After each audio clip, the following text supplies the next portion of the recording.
Grafo Lovers, Aksara bercerita kembali lagi di layar Anda bersama saya Kusuma Prabandari. Kali ini hadir dalam sebuah tayangan siniar dan monolog tentang ilmu analisis tulisan tangan atau yang lebih dikenal dengan grafologi. Dalam sejumlah kesempatan muncul pertanyaan yang ditujukan kepada saya. Apakah ada elemen dalam grafologi yang secara detail membahas tentang emosi? Apakah emosi seseorang dapat dideteksi dari tulisan tangannya? Sebuah pertanyaan wajar karena emosi menjadi elemen penting pada keseharian kita dalam berinteraksi sosial. Jawabannya, ya ada. Elemen dalam grafologi yang fokus pada emosi adalah the zones of handwriting atau wilayah dalam tulisan tangan. Nah, saya perlu sampaikan di podcast ini saya tidak fokus membahas mengenai jenis-jenis emosi dan ekspresi emosi.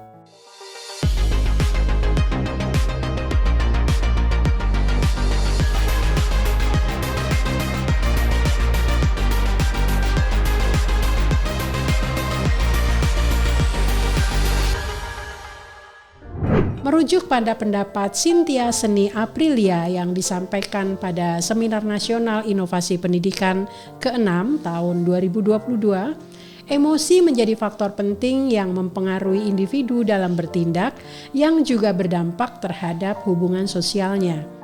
Hal ini terjadi karena emosi erat kaitannya dengan bagaimana cara kerja otak, faktor yang mempengaruhi tingkah laku individu, serta memiliki keterkaitan yang erat dengan sistem lainnya dalam diri manusia. Oleh karena itu, emosi memberikan pengaruh signifikan bagi individu dalam perubahan suasana hati, keterkaitan hubungan antar manusia, bentuk komunikasi, serta interaksi sosial dalam kehidupan bermasyarakat. Hal tersebut berlaku untuk manusia dewasa maupun anak-anak, termasuk siswa-siswa peserta didik di tingkat sekolah dasar. Jika tulisan Cynthia tersebut menitik beratkan pada literasi emosi, maka dalam pembahasan ini saya akan berfokus pada bagaimana tulisan tangan menjadi manifestasi atau wujud apa yang tersimpan dalam pikiran bawah sadar atau karakter emosi. Seperti saya sampaikan sebelumnya, dalam grafologi, elemen yang relevan dengan analisis karakter emosi adalah the three zones of handwriting. Zona atau wilayah dalam tulisan tangan adalah ruang di atas dan di bawah garis tulisan dan melambangkan energi yang tercurah di area tertentu dalam kehidupan penulisnya. Ada 3 wilayah tulisan tangan, yaitu wilayah atas atau upper zone, wilayah tengah atau middle zone, dan wilayah bawah atau lower zone. Sambil mempelajari dan mendengar penjelasan saya, coba perhatikan tulisan Anda, bagaimana tulisan tangan memanifestasikan karakter Anda. Kita mulai pembahasan dari upper zone atau wilayah atas dalam tulisan tangan. Secara umum, upper zone menggambarkan intelektualitas, pola pikir, imajinasi, pride, visi, tujuan, dan spiritualitas. Bisa dibayangkan betapa pentingnya penulis memperhatikan upper zone atau wilayah atas dalam tulisannya. Peduli pada intelektualitas dan spiritualitas diri itu penting. Karena keduanya membentuk manusia secara utuh, bukan hanya pintar tetapi juga bijak dan bermakna dalam hidupnya. Intelektualitas membentuk cara berpikir yang tajam dan bertanggung jawab, karena ini berkaitan dengan kemampuan berpikir secara rasional, kritis, dan reflektif. Tanpa intelektualitas, seseorang mudah terbawa emosi, hoax, atau kepentingan sesaat. Sementara spiritualitas berkaitan dengan kesadaran akan makna, nilai, dan arah hidup, serta hubungan dengan sesuatu yang lebih besar dari diri sendiri, seperti Tuhan, kemanusiaan, atau tujuan hidup. Dalam grafologi, secara umum, huruf yang masuk dalam kelompok upper zone atau huruf di wilayah atas adalah kapitel B, D, H, K, L. Namun dalam literatur lainnya ada yang memasukkan huruf T karena ada bar di sana dan kapitel I karena ada dot. Ini menjadi bagian dari upper zone. Nah, pada kesempatan ini kali pertama saya perkenalkan diksi baru bahasa Indonesia, yaitu kapitel sebagai pengganti istilah huruf non-kapital. Kata kapitel resmi masuk Kamus Besar Bahasa Indonesia atau KBBI pada Desember 2025. Idealnya ukuran upper zone proporsional dengan ukuran middle zone dan lower zone. Ini menggambarkan keseimbangan pada hal terkait intelektualitas dan spiritualitas dengan elemen lainnya. Dari sekian banyak contoh tulisan tangan yang saya analisis hingga saat ini, problem upper zone banyak terjadi pada penulis anak hingga remaja atau berusia di bawah 13 tahun. Rata-rata mereka menuliskan huruf upper zone masih sangat pendek, bahkan ada yang lebih pendek dari middle zone-nya. Penulis pada usia ini biasanya selain punya upper zone pendek, juga memiliki kemiringan atau slant yang berubah-ubah, right slant, vertical slant, left slant. Ini masih lazim terjadi mengingat remaja masih dalam masa mencari jati diri. Seiring bertambahnya usia, makin kaya pengalaman dan pengetahuan serta berlatih dengan kesadaran, upper zone dan slant bisa terus diperbaiki. Berikut saya menampilkan contoh tulisan tangan yang tidak biasa. Ini milik Rizky, remaja 14 tahun. Saat membuat catatan dan menuangkan ide, sangat jelas terlihat tulisan tangan Rizky memiliki upper zone yang sangat tinggi. Ini menunjukkan intelektualitas, visi, dan pola pikir Rizky melebihi rata-rata remaja seusianya. Walaupun kemiringan tulisan atau slant masih belum stabil, kanan, kiri, yang ini menunjukkan masih ada kebingungan pada dirinya. Saya mencoba melakukan konfirmasi kepada orang tua Rizky, upper zone yang sangat tinggi rasanya berkesesuaian dengan tes IQ Rizky yang menunjukkan poin di atas 150. Genius. Nah, ada catatan yang saya berikan untuk Rizky, kiranya ia juga bisa konsisten dengan upper zone tinggi untuk huruf kapitel K yang dibuatnya saat menuliskan namanya sendiri, RIDZKY. Terlihat kapitel K yang memiliki upper zone bahkan sangat pendek. Nah, untuk Rizky, teruslah mencoba dengan kesadaran memperbaiki penulisan namamu, khususnya untuk huruf K. Ingat bahwa huruf K punya wilayah upper zone. Bagaimana jika dijumpai tulisan tangan dengan upper zone pendek milik orang dewasa? Bahkan sampai tidak terlihat upper zone-nya karena sama tingginya dengan middle zone. Dari penjelasan saya tadi, Anda para grafolovers tentunya sudah paham apa maknanya, bukan? Dan seandainya Anda berada dalam lingkungan kerja, terutama misal orang tersebut yang ditunjuk sebagai pemimpin kelompok Anda bisa bersiap bagaimana harus bersikap dan bertindak dalam situasi saat bersamanya. Sekarang saya membahas middle zone atau wilayah tengah dalam tulisan tangan yang mana mayoritas alfabet berada pada wilayah ini. Emosi apa sih yang ditampilkan dari middle zone? Dalam grafologi, middle zone merepresentasikan banyak hal antara lain bagaimana penulis peduli pada kehidupan sehari-hari atau daily life, menggambarkan self-image, menunjukkan personal needs dan ego, serta kondisi realitas yang sedang dihadapi saat ini, bahkan juga untuk menunjukkan sikap terkait materi dan gaya hedon. Huruf yang termasuk middle zone adalah antara lain kapitel A, C, E, O, S, U, N, M, dan huruf lainnya. Ukuran normal middle zone adalah kisaran 3 mm.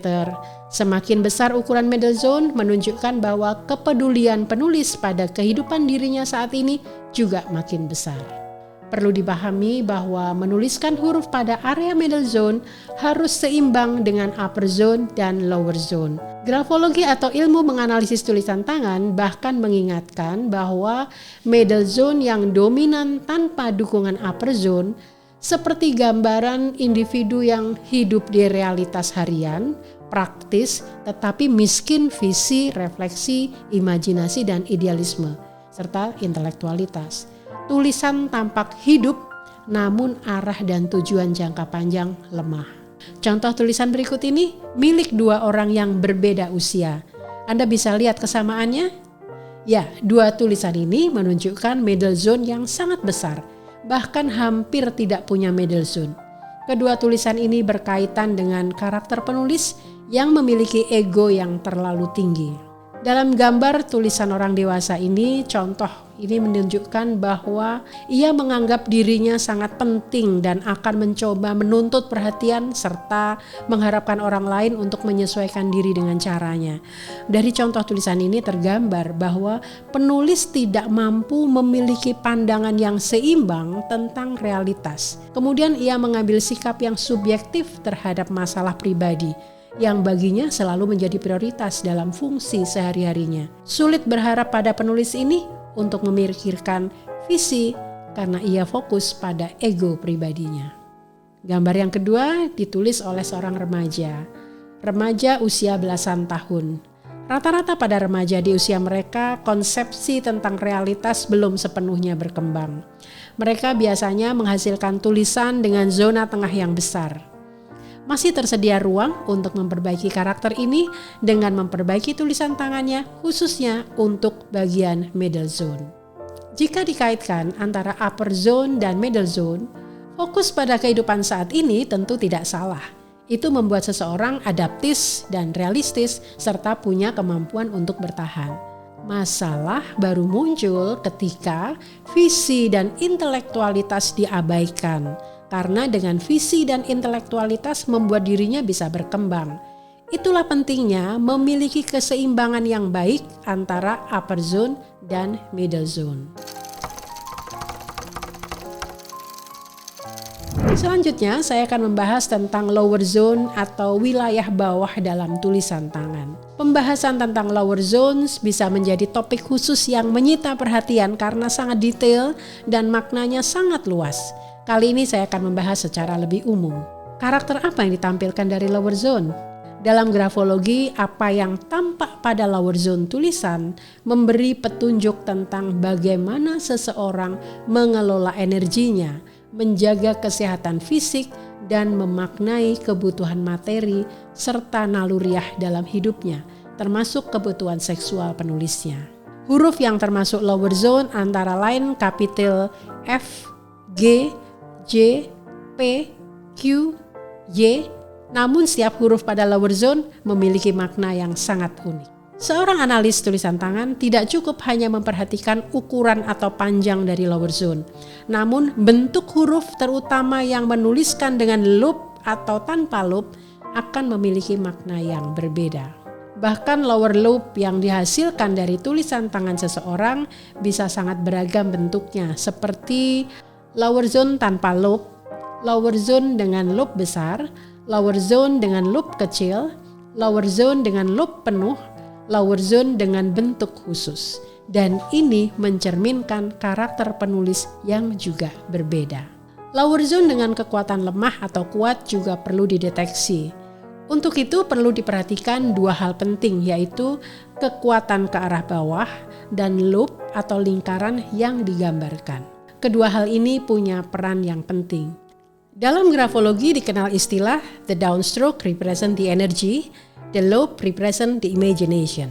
Bagi grafolovers yang membuat goresan lower loop berakhir di sisi kiri, ada baiknya Anda memulai melatih diri dengan kesadaran penuh menyelesaikan lower zone di tengah atau sisi kanan. Grafolovers, kembali ke pertanyaan di awal. Apakah ada elemen dalam grafologi yang secara detail membahas tentang emosi?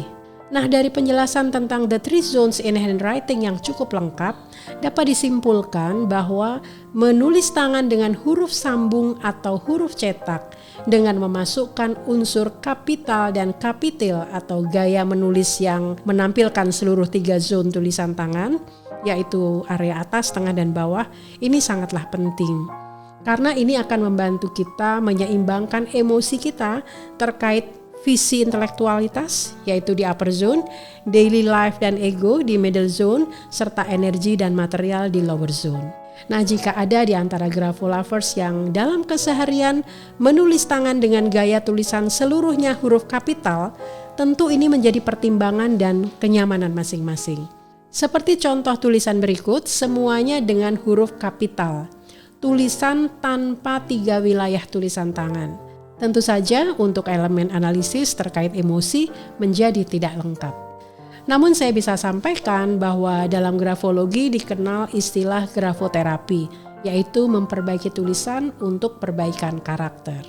Langkah awal, cobalah menulis dengan memanfaatkan 3 zona tulisan tangan. Masukkan unsur kapital atau huruf besar dan kapitel atau huruf kecil. Kemudian meminta jasa grafologis untuk menganalisis sekaligus memberikan saran apabila diperlukan. Cobalah selalu berusaha konsisten dalam keseimbangan di setiap wilayah atau zona tulisan.